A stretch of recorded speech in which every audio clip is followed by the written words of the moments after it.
Jessica Pearson. One-on-One, sponsored by Montlick Injury Attorneys.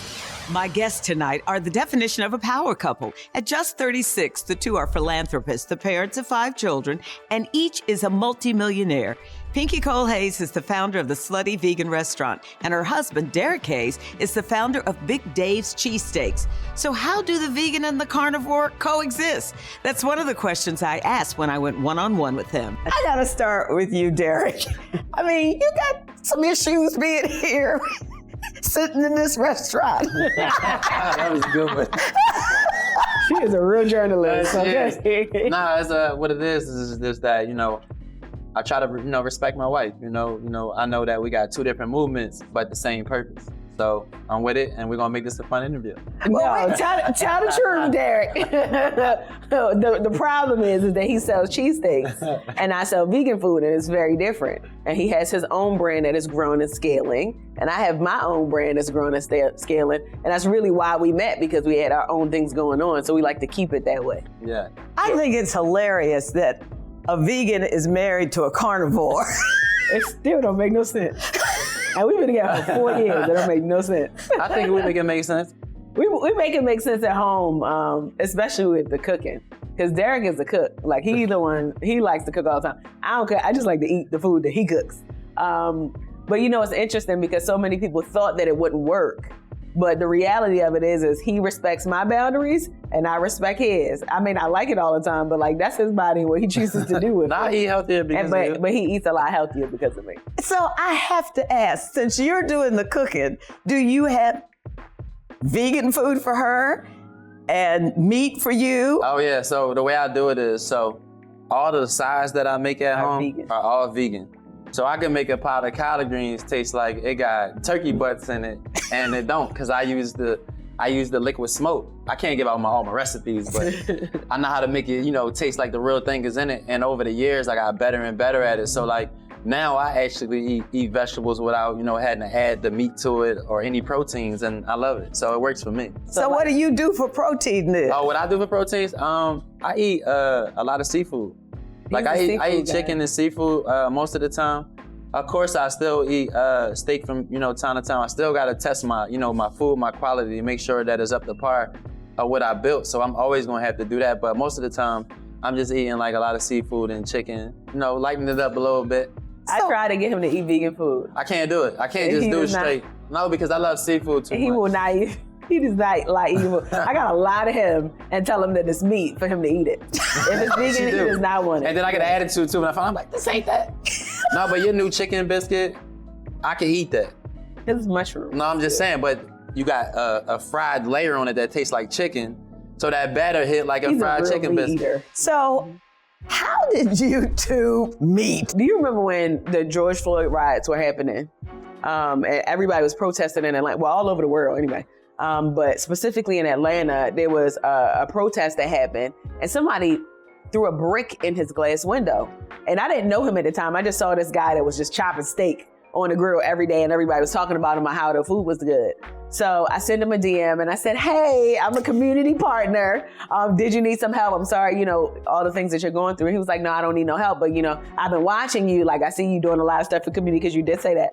But I'm gonna get to the real story. Wait, and then he was just like, we should meet up. So we met up at my favorite vegan restaurant outside of Slutty Vegan, and that was Sunflower Cafe. Yep. So we met there for the first time, and that was his first time eating vegan food, and he did not like it. But it was at that moment that I'm like, I said it to myself. I didn't say it out loud. I'm like, this is my person. I could tell though, your eyes totally, and the way you kept smiling. Okay, here we go. But I you want to tell them the real truth? Wait. No, you're not telling them the truth? Hold on, wait. So I said, this is my person, and then we've been inseparable since. So right after that moment, both of us individually love to give back. So we are known for that in our businesses. So we came together and we were like, all right, we should bail out some inmates. We should bail out some people. And we tried to go through that process. We couldn't do it. But then rest his soul, God rest his soul, Rashad Brooks was murdered in that Wendy's parking lot. So we said, we need to do something because this happened in the communities in which we serve. So we bought a car for the family, scholarships for the children, and life insurance for the family. And that was our first big bonding moment, to be able to put something together, utilize our resources to help somebody else in a time of need. And then after that, we've been off to the races. And then I got pregnant 3 months after we met. But she leaving out a big piece. Before all of the sliding in the DM, our best friends, Crystal and Sierra, already had put her on me. Oh, they so did. She ain't telling the whole game. She was already looking for me. What they said is, there's this guy in Atlanta and he reminds us so much of you. Y'all would be a crazy power couple. And I'm like, I'm not dating nobody that ain't me. Ew. And then here we are, 4 years later, married, 5 kids in total, a house, cars, bills, everything. I think we moved real fast, though. We did. It was a good fast. It's a well-known brand now, but how did Slutty Vegan come to be? Pinky shares the purpose behind the name. Plus, success did not come easy for Pinky and Derrick, how they both overcame devastating loss and managed to thrive.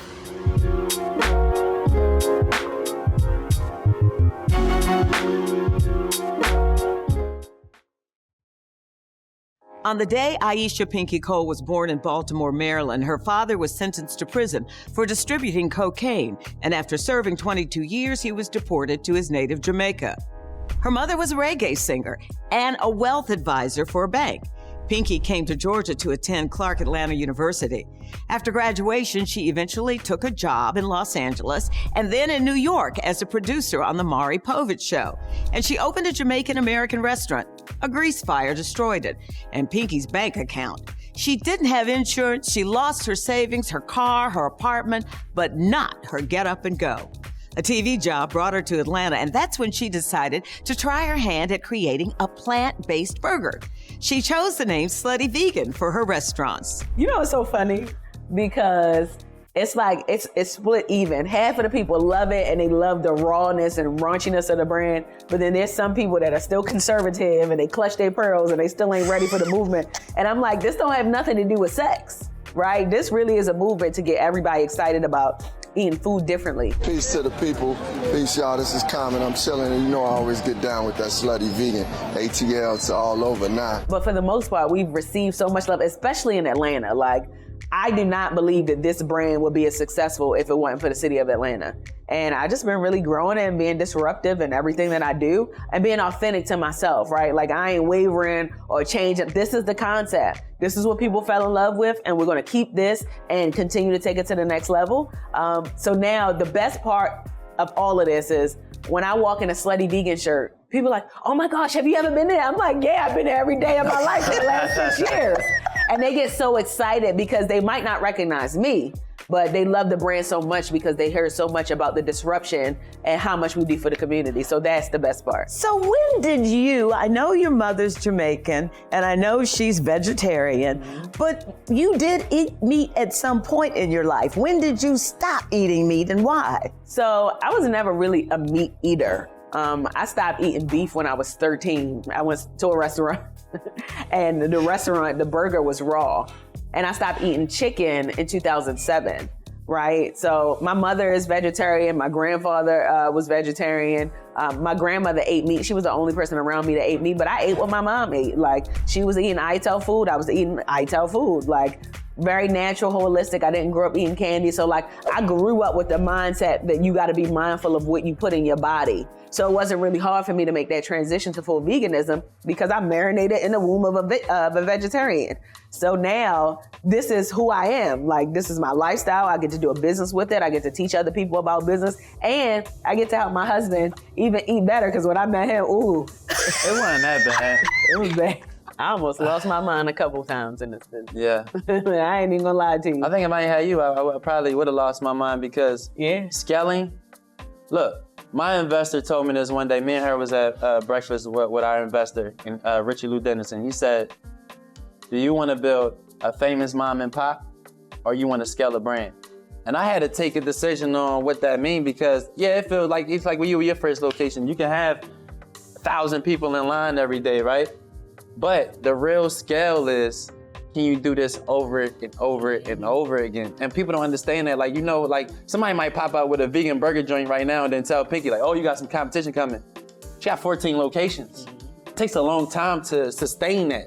We went through blood, sweat, and tears to build what we have right now, and I'm proud of myself. And it still ain't easy. No, and it's still not easy. Like, he ain't get sued yet on the level that I got sued. I just did it quietly. Or just hit the media. Mine just got loud. I said it fast. But between as an entrepreneur, especially somebody, I've never run a multi-million-dollar company before.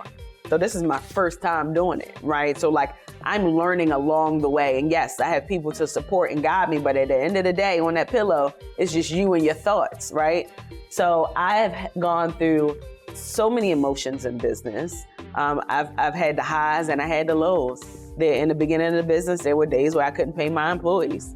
There were moments, even now, at the level I am, I'm still problem solving. So is it hard? Absolutely, it's hard. But I cannot imagine my life doing anything else. And well, I could actually do what you do. Like I like to interview people. I told her that's our next job. She remembers those lean days where she started out in a shared kitchen, then moved to a food truck. And then a blessing came her way. Actress Viola Davis tried her burger while making a movie in Atlanta. And then Snoop Dogg. My big moment was when I got fired from the TV show that I was working on. And that same day, I had worked on the food truck all day. And I told my team, all right, let's go to Jeju in Atlanta. We went to Jeju, we took a shower, was eating the food, and I get a call from Jermaine Dupri. So it's really Jermaine Dupri and Snoop Dogg. So Jermaine Dupri called me and said that Snoop Dogg wanted to get some food. And this had been after we closed up, did everything. So I looked at my team, I'm like, yo, Jermaine Dupri wanted us. And they was like, we tired, Pinky. I'm like, we're going to fill this food. And we put our clothes back on, drove 45 minutes to get the food truck, and then another 40 minutes to go to Jermaine Dupri. And we fed Snoop Dogg. And ever since that day, everything started going up. Slutty Vegan now has 14 locations, including Atlanta, Alabama, Dallas, and New York. A new location is opening at Hartsfield-Jackson Atlanta International Airport, and Grayson, Georgia, just got its first Slutty Vegan.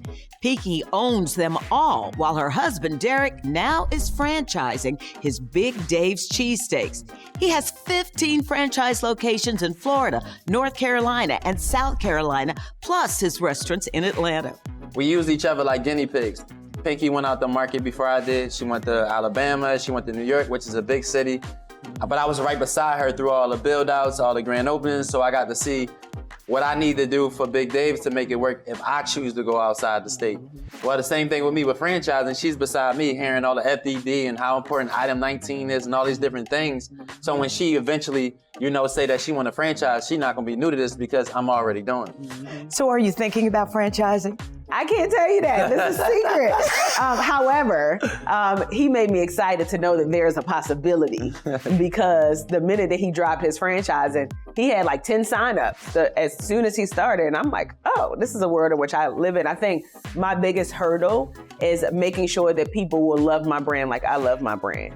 I don't want nobody to just come get my business just to open up their doors. Like, I'm very intentional in everything that I do. So like, there has to be like a mission behind why they want my store. They gotta have to replicate the energy and make sure that the hospitality is A1. Because if they can't do that, then I won't franchise. Yeah, but I've been thinking about it. One thing they decided they cannot do is own a business together. We opened one business together, okay? And we have different work styles. So I'm very militant. I'm like Major Payne. And Derrick is just real laid back. Like, okay, no, what it is I have to see my employees what they can do first. Like Pinky gonna be like, get that right there. I'm like, Pinky, you gotta see if they wanna do it. That's how I am. But like our work style, so we'll never do that again. We're gonna operate in our own businesses, okay? And we're gonna be great at it. But we realized like, oh yes, we are two totally different CEOs. But the good thing about it is our synergy is that we're ideators, we're visionaries, and we're self-motivators, which a lot of people in the world aren't. Like, we don't need people to tell us, get up and go get it. Like, we get up and go get it on our own, and that's what I really love about him. Because it don't feel like work for me. My hobbies, like what I like to do is I like to research. Like, the average person wouldn't want to do that, but like, I like to go on Instagram and Google and YouTube and like learn a new thing. So my relaxation is like being in the bed and researching. But I'm always doing something that'll build up the collective to me trying to create something. It's literally like Pinky and the Brain. you just watch Pinky and the Brain? Like, it's almost like, Brain, what are we gonna do to take over the world today? But that's my level of relaxation because it's what I enjoy doing. And I feel like when you talk about relaxing is something that you enjoy to do. Right? I enjoy building something that I created. Like, I enjoy people being on the receiving end of something I built. And that is a part of relaxation to me. I know people gonna watch this interview like, well, that don't make sense, but that's really, I get that question a lot. I get that. I get, how do you find balance? And I'm just like, there is no such thing as balance. Yeah, this is my dream. That dream keeps expanding to include a new dish even her husband admits liking. He describes it as a fried chicken and biscuit, but it's a fried shiitake mushroom on a biscuit. I had to try it. Okay. I can see why you liked it, Derrick. This does not taste like a mushroom. Oh, it's crunchy. It is so good. If you want to try the chicken and biscuit, you can only get it Friday through Sunday from 8 a.m. to noon at the Slutty Vegan location on Edgewood Avenue. Big Dave's cheesesteak was born out of the promise to his dying father. How that promise is still the driving force behind the multi-million-dollar business. And later, how this power couple is sharing the wealth and paying it forward right here in Atlanta.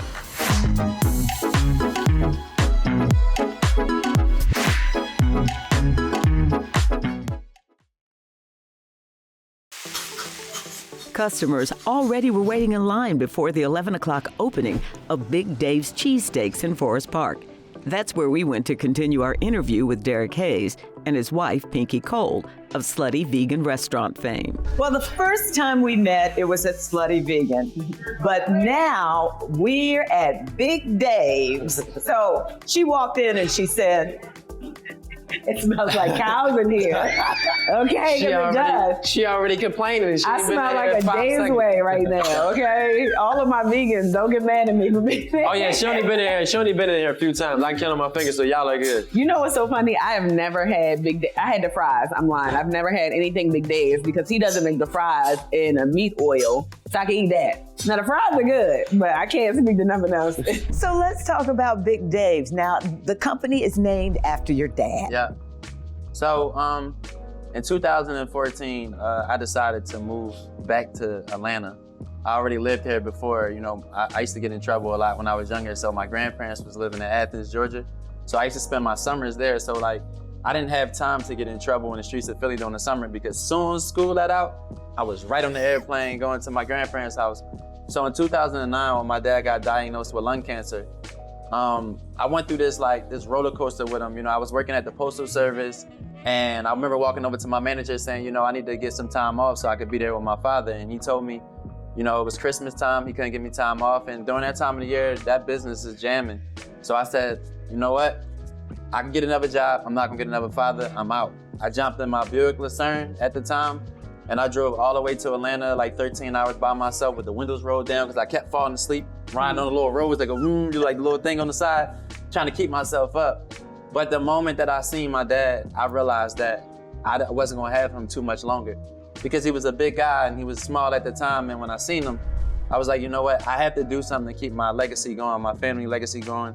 And the day I talked to my father before he passed, I promised him that I was gonna get out the streets, I was gonna break all my generational curses, and I was gonna stand on my 10 toes how he raised me.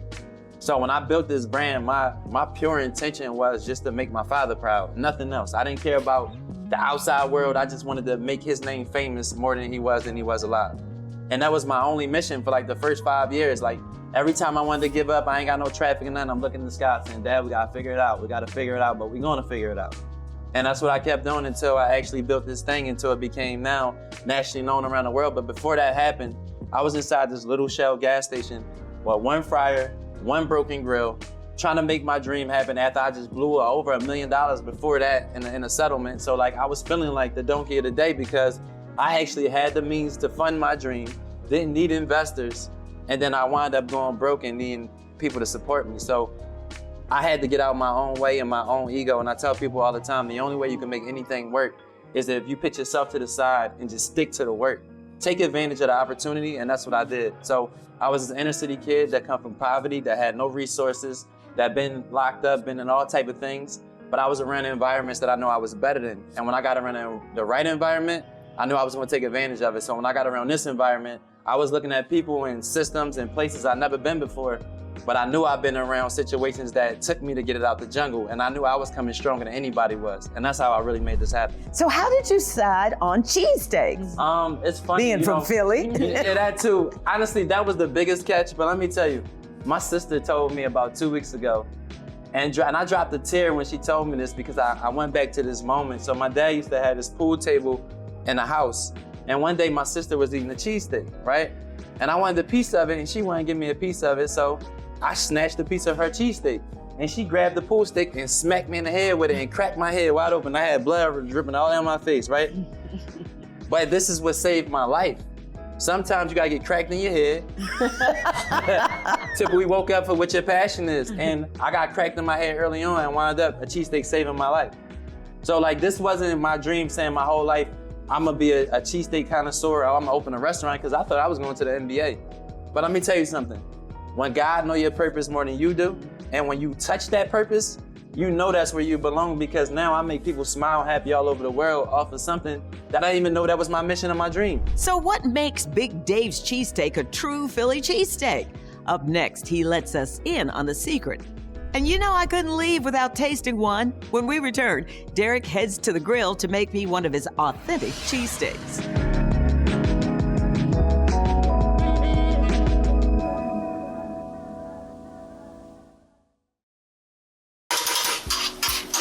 Derrick still loves to get in the kitchen to make his famous cheesesteak sandwiches. He says they are authentic. Oh no, they super authentic. I mean, you talking to an authentic guy. I'm really from Philly. I'm from West Philly. So I just say made up, so it's not like I'm like, hey, I want to do a cheesesteak in Georgia because I think this missing. No, like when I came here, I actually tried one and I know that they were selling, something that wasn't authentic and I wanted to bring something that people really can enjoy. Atlanta is the new hub, right? You look at LA, people come here now, they dreamers that change their life. Well, I'm gonna change your heart with this food. When you come to my restaurant, you're gonna see that you can get Philly inside of Atlanta. That's why we call it the Big Dave Cheesesteaks, the Taste of Philly. Because I'm bringing you the Taste of Philly everywhere I open a Big Dave Cheesesteak. Okay, so what is so Philly about your cheesesteak? All right, so for one, the biggest secret of my cheesesteak is I took 3 recipes, 4, from my grandmother, my father, and my mother, right? And I took little parts of their recipes and dishes that I love, and I took all of their seasoning and mixed it together, right? And I literally kept working, toning it so I get the salt textures down, everything. And my seasoning is really made with love. This comes from my family. This ain't like no made up. This ain't something like, I just want to come up with a cheesesteak. No, this is like stuff that I grew up off of. And I don't talk about this a lot. My family owned a hoagie shop in Philly before I was even born. So my grandmother, my grandfather, and my aunt and my uncle already had this business before I even thought of having this business. So you never know how full circle moments happen. Like I didn't even know that growing up. And then come back around, I'm having a conversation with my aunt and she's telling me like, you ain't the first person that did this. We did this in the 40s. This is the Dave's way I'm making you. This is the seasoning I talked to you about. The secret seasoning. Secret seasoning. Made with love. The Dave's of love. Oh, that smells so good. You still know how to do this. Oh, I still know how to do it. Now, come with the cheese whiz. Ooh. That's that, Philly thing. Let me get your cheese. You put cheese on top of the cheese? Yep. This is the Dave's way. So the Dave's way is my father's sandwich. My dad was a big guy, so I wanted the sandwich to represent him. And I came out with a sandwich called the Dave's way. It got onions, mushrooms, 3 cheeses. And you're about to see why the sandwich is so special. Oh my God. So we're gonna wait for the cheese to melt. And nobody in here is fat. Y'all must not be eating. Ooh, okay. Oh my goodness. This is a real cheese stick. Where do I start? Just don't burn yourself. Oh my goodness.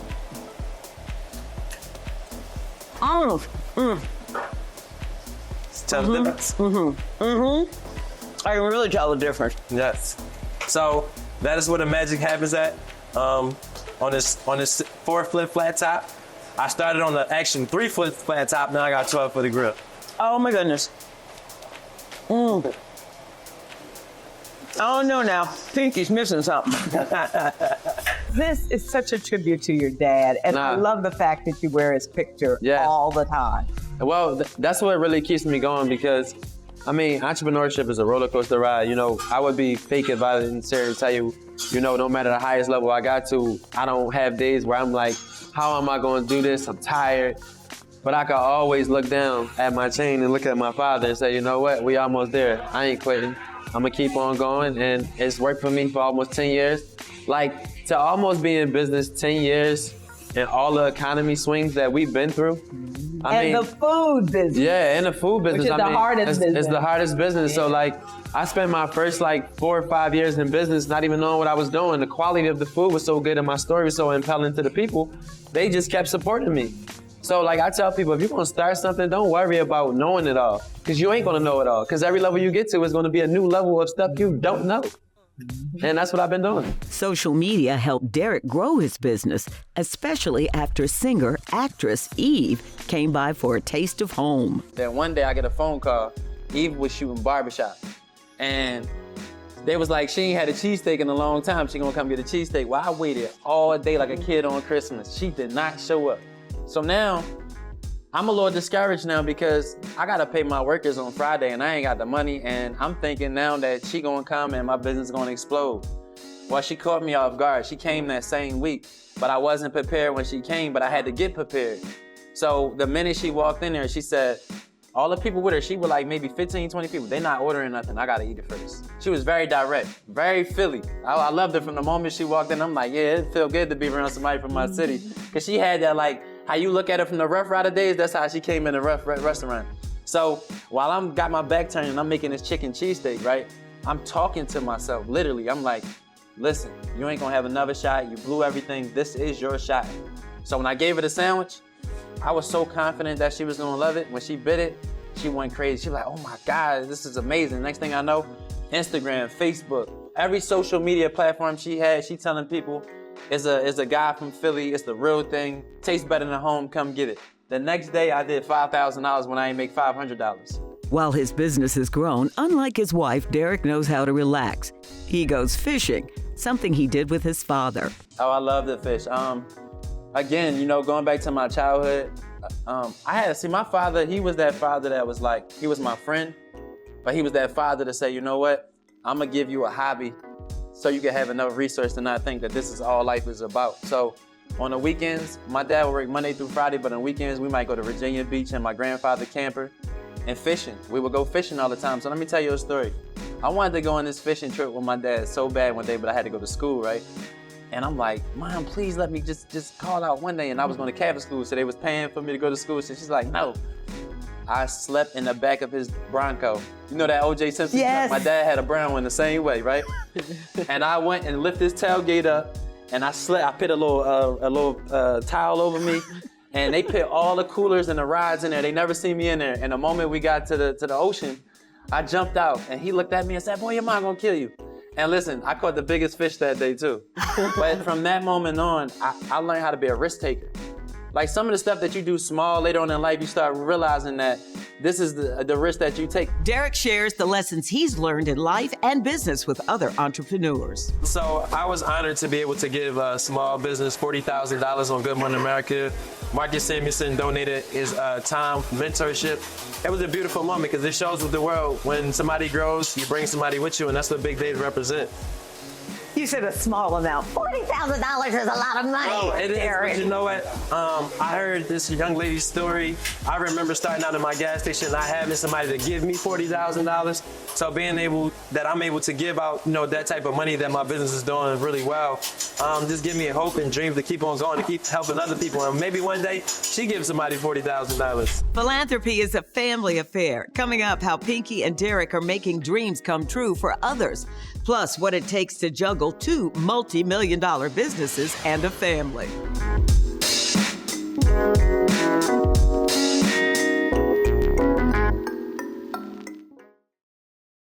To pay for the entire prom at Mays High School. Pinky Cole went to Mays High School to surprise students with a gift for their prom. So it's interesting because, you know, living in Atlanta, I've lived here so many times. I went to college here, and two of the schools you hear about is Washington and Mays High School. And it was brought to my attention that Mays High School needed some money to be able to pay for prom, because obviously it was going to be an expense added down onto the high school students.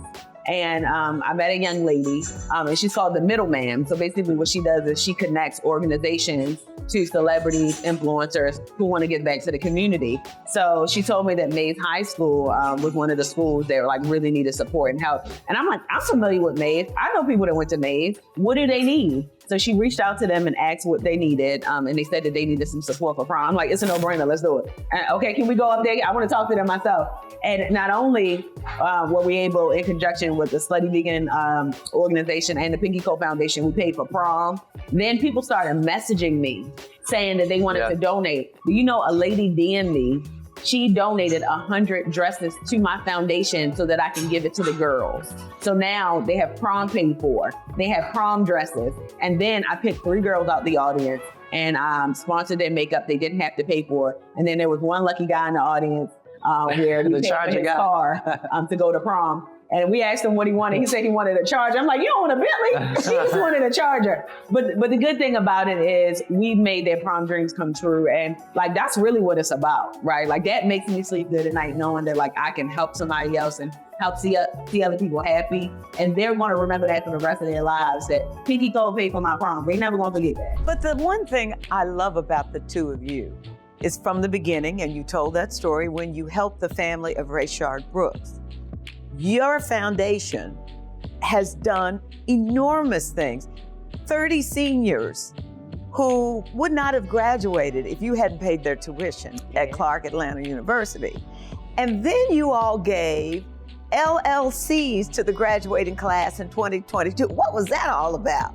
So it's funny. So I did a commencement speech at CAU, and I'm like, I got to do something for these kids because I graduated from CAU and I sat in that same chair. And I didn't have a plan when I graduated. And I didn't have anybody to give me a plan when I graduated. I couldn't even find a job. So I said, you know what? They don't need just a speech. They need a pathway to entrepreneurship, right? When we talk about like starting your business, this is an era where everybody has the ability to be an entrepreneur. TikTok has made that possible. Instagram has made that possible. So I wanted people to understand that, yes, if you go out and get a job, fine. I'm not telling you not to work for nobody. But what I'm also telling you is to start generational wealth right now.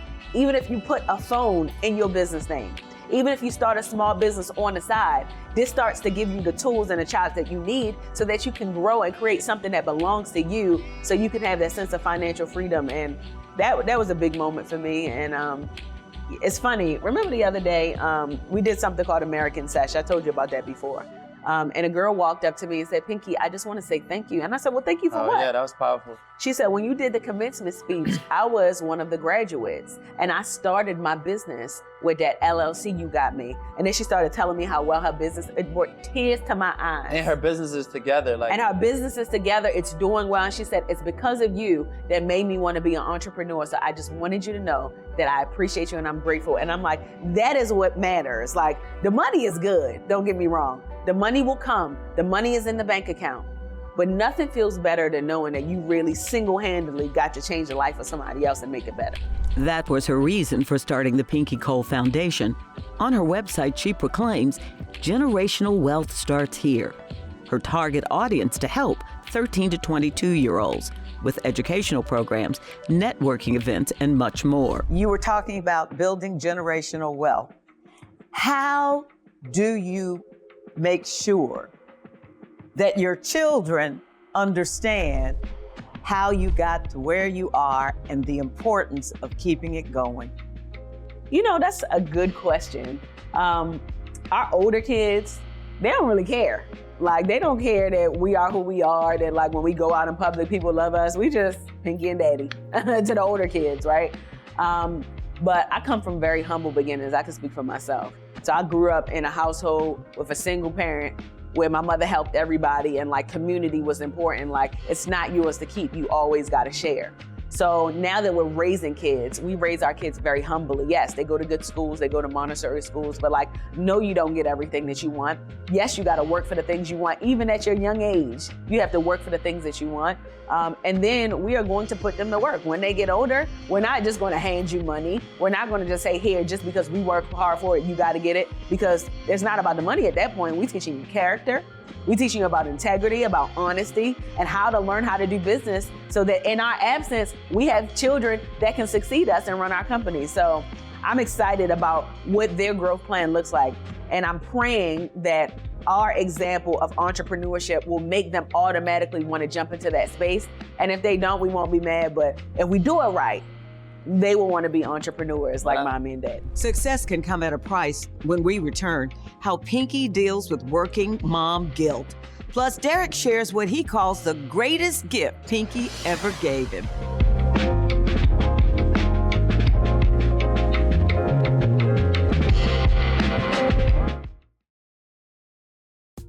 When Pinky and Derrick married in 2023, their wedding was reported in the New York Times. They still have that just married glow. They are inseparable, a team. But how do they make it work? So I'm gonna give her flowers with it. I think it comes patience, right? Because in a relationship, we come from two different backgrounds. We may come from poverty together in two different cities, but we were raised differently, 100%, whole 100% differently, right? So I'm more so raised off of get what you can while you're here, because we don't live forever, and she more so like I'm gonna take it with me when I go, right? So when you put those two together, and we can make that make sense. We know how now to leverage both sides of it and win through it. And I think we do a good job at coping with the relationship. And most of all, besides the love, we respect each other. And I think that's the biggest part of our relationship, because no, we don't agree with everything. Like in business still today, I might hear something on one of her company calls. I can't mind my business. I'm like, nah, don't do it that way. That's not the way to do it. Like, I don't want to call, shut up.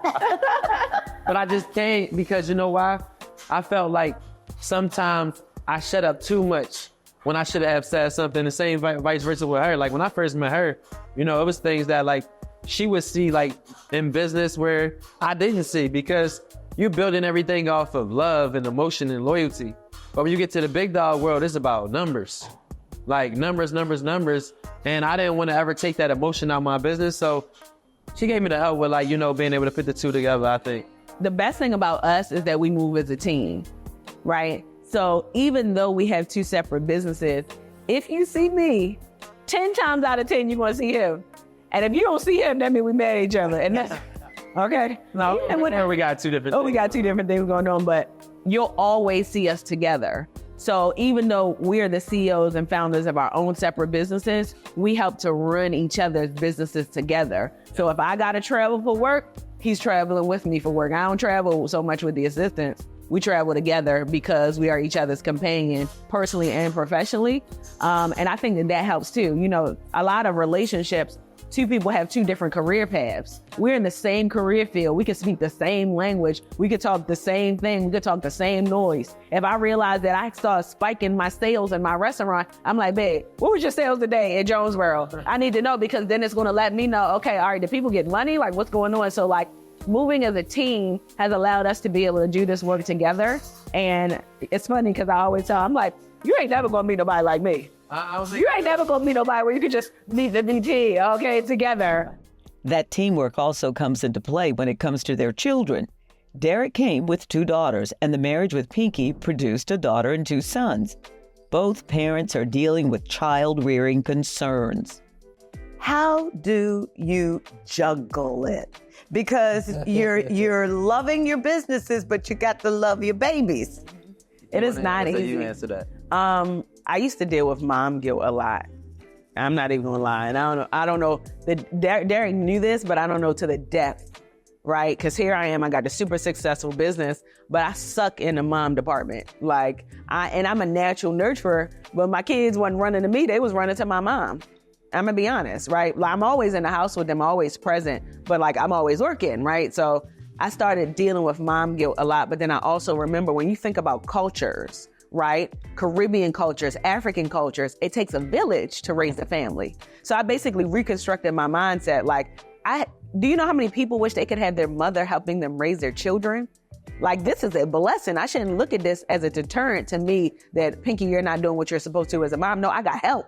And help is okay. And if you welcome help and be okay with the help that you get, it allows me the opportunity to continue to focus on the business and still give time for the kids. And I've just recently graduated to that place, I gotta be honest. Because it wasn't easy, right? Like, to have people helping, and we got nannies and all of that stuff. But now, one thing I told Derrick the other day, I said, kids do not deny their parents. they know mommy, they know daddy. And now that they're getting older, they won't leave us alone. Like, okay, I got one on my left hip, one on my right hip. I'm holding one. Like, they want mommy and daddy. They don't care who it is. They screaming, crying for mommy and daddy. But it's the best feeling in the world to know that we created these beautiful beings that need us. Like, it ain't no better feeling than that, to have your children need you. And that's the space that I'm in. And there's one more thing I'm gonna add to that, to the loving piece. I know we got past that question, but she gave me my first son on the day my father passed away. So my dad passed away July 6, 2009. My son came July 6, 2022. And my dad fought his cancer in Emory University. My son was born at Emory University. So that whole moment of my son being born around 10:30, 11 o'clock, my father died at 10:30, around 11 o'clock. So the whole time, I can't even like hold him, because like I'm in this moment. Like when she tell me that this is delivery date, I'm in a car by myself and I'm just bawling, crying. I didn't even tell you, I'm just like sitting there like, first of all, I'm really about to have a son because I only think I can have girls. That's why my youngest daughter name is just the letter D. The whole L is her middle name. Her real name is just D. She was Derrick Jr., just D. Because I was like, I can't have any boys, so this is my junior, I'm done. And then she get pregnant again right after that. And then she's like, well, it's a boy. And we find out it's a boy in front of now my 90-year-old grandmother who lives with us, right? Her mother. And we got my mother on FaceTime, and we the balloon pops out and it's blue. Remember that? And I'm sitting in the living room like, wow, I'm really about to have a son. But my mission changed after that because it's different. I already had girls. I already know that, daddy got to put their life together, because I only want a man to love my daughters, not take care of them. You can only love them. You ain't gonna be able to shine them with shiny stuff and get them that way, because they already seen everything. They live in a country club now. So that job I'm already doing a good job at. But a son, you got to raise him differently. He has to grow up to be a soldier. He got to understand that obstacles and everything gonna come his way. And the world you walking in ain't the world that I even grew up in. It's even tougher now. So that for me was a challenge to say, you know what? I'm gonna get all my stuff together and I'm taking this dream 1,000 times harder. And ever since I had a son, I've been taking my life 1,000 times harder, because I know that I have somebody looking up to me, and now I have 2 sons looking up to me, which is even more pressure. And the last son's named Dave? Yeah, so Dave used to take care of Derrick, and now Derrick gonna take care of Dave. And his middle name is Asher. That's my father's first name. So we call him Dash, David Asher. Yeah. Dash. I gotta ask, with 3 kids at home, how do you feed them? All right, so her daughter. Not her daughter. Like it's not It's y'all's daughter.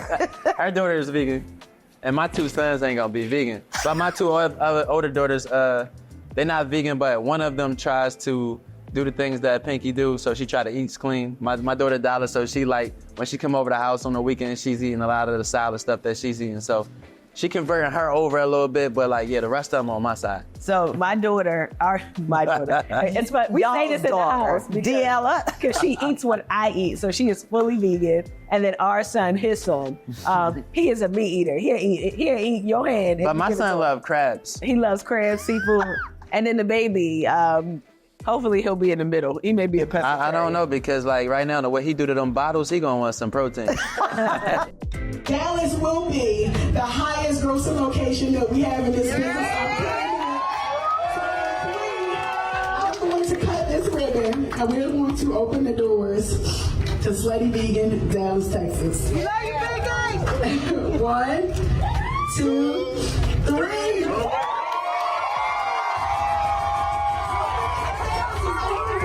The one thing the couple wants is sustained success in business and marriage. They believe that comes from respect and resiliency. We don't stop. We do not give up. Even in moments where we want to throw in the towel subconsciously. Ain't no towel to throw. You just got to figure it out and you got to get it. And I think that helps our collaborative success, because we get to pick each other up. So if he's feeling a little down in business, like I pick him up, and vice versa. And I think that helps us to continue with the movement and just know that it's bigger than us at this point.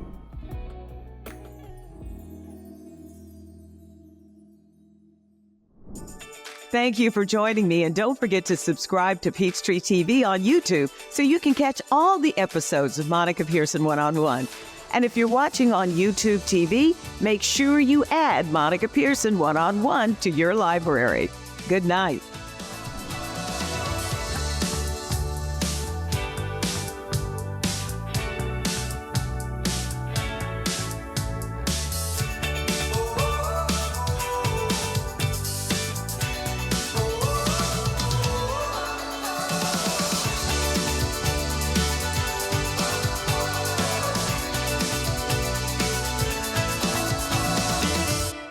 Well, I'm gonna go over here and finish my sandwich. This is a sin.